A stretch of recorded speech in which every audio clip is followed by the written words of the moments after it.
暑假突然想要做件衣服，于是选了一个想做很久的 project 来试手。这件连体内衣是根据 Bernadette Banner 的视频做的，链接在文案里，大家可以去看看真的大神做衣。那接下来就来看看我自己记录的过程吧。第一个步骤是确定纸样，我是直接用了已有的吊带还有短裤画出了大概的纸样，然后呢用布做了个样衣。试好样衣之后呢，我修改了纸样，然后这里我再把修改过的纸样描到包装纸上。接下来我把新的纸样别到棉布上，剪一下裁片。下一个步骤是把蕾丝别到棉布上，确认角度都一样。别好之后，用长针脚缝在布上，然后把后面的布给剪掉。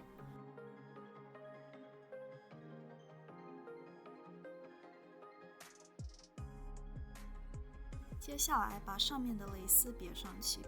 这里因为要有尖尖的部分，所以把蕾丝稍微折了一下。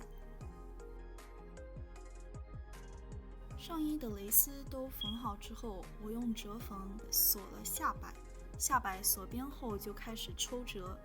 符合历史的方式其实是一针挑起2根线，一次缝4针，但是我没有那种耐心，所以基本上都是目测一针0.5毫米这样子，然后一次3、4针。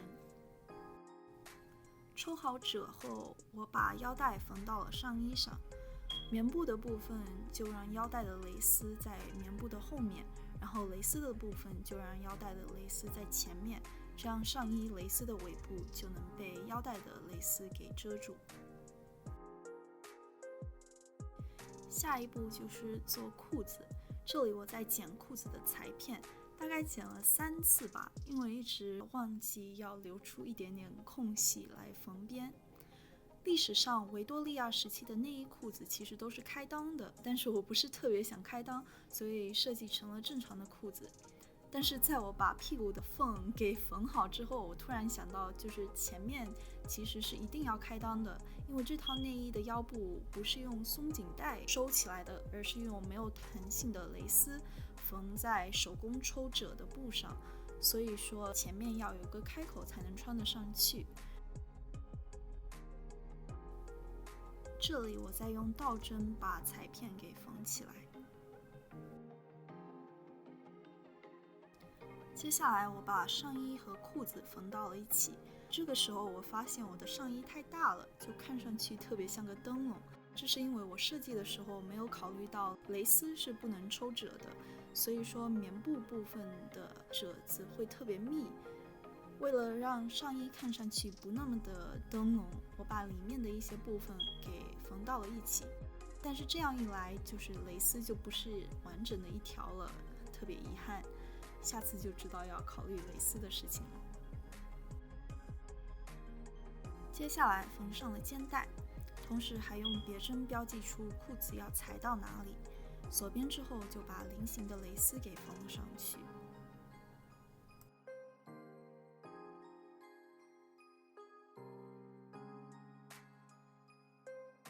下一步是做裤子的荷叶边，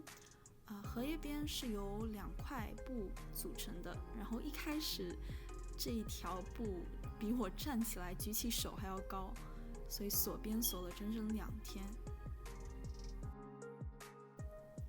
然后就是把蕾丝给缝到布条上，这个蕾丝边其实我买的是3层的，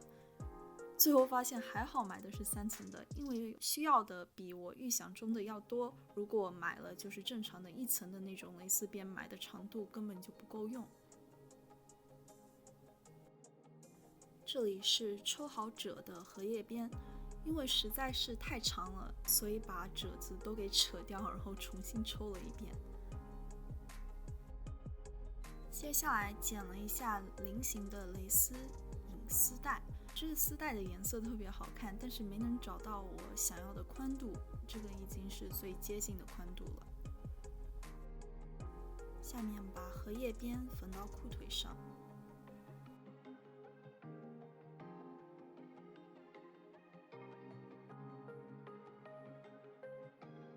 下一步是缝纽扣，这是我第一次用正确的方式缝纽扣，以前都是凭感觉来的。然后呢，接下来这一部分的视频不见了，但是我缝了环带式的纽孔，